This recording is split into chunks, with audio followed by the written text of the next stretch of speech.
مثلا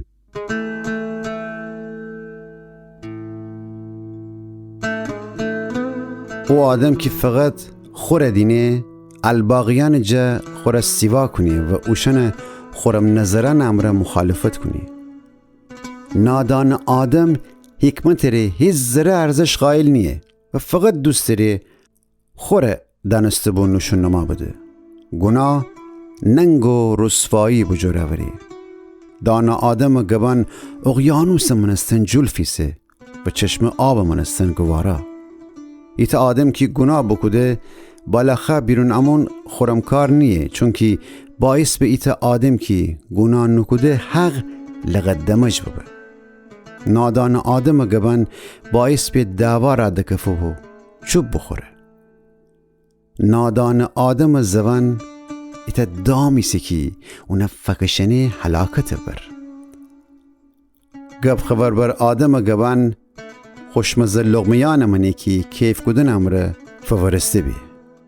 اون که کار میان سستی کنه ایت خرابکار آدم اندر کار خراب کنی.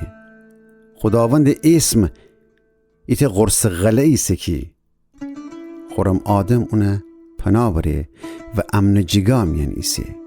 ولی مال مینال دار آدم غلعه اونی مال مینالی سکی فکر کنه اونه حفاظت کنی. علی که گلاس کدن کفتن باعث به و فروتنی سربلندیه.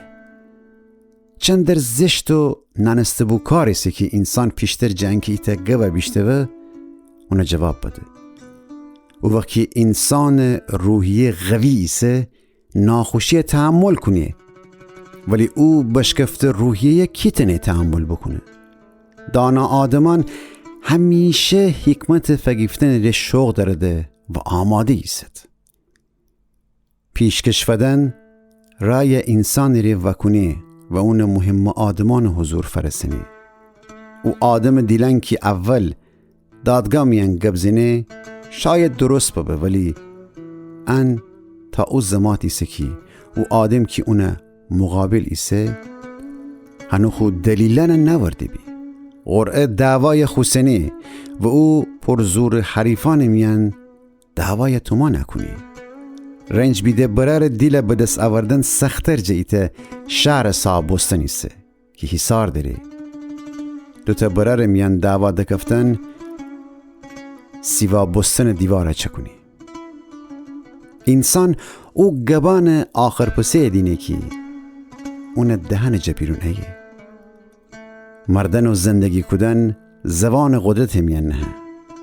خوشن که دوست درده گب بزند خوشن گبان آخر پسه دینه ده.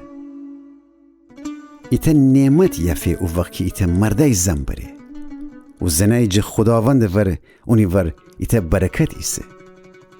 فقیر آدمان خستن التماس امره ایسه و مال مینال دار آدمان جواب غیز امره. ایسه ده او رفیقن که انسان جبین شونه ور فکشند، ولی ایتا رفیقم ایسه که براره جه نزدیک تر ایسه.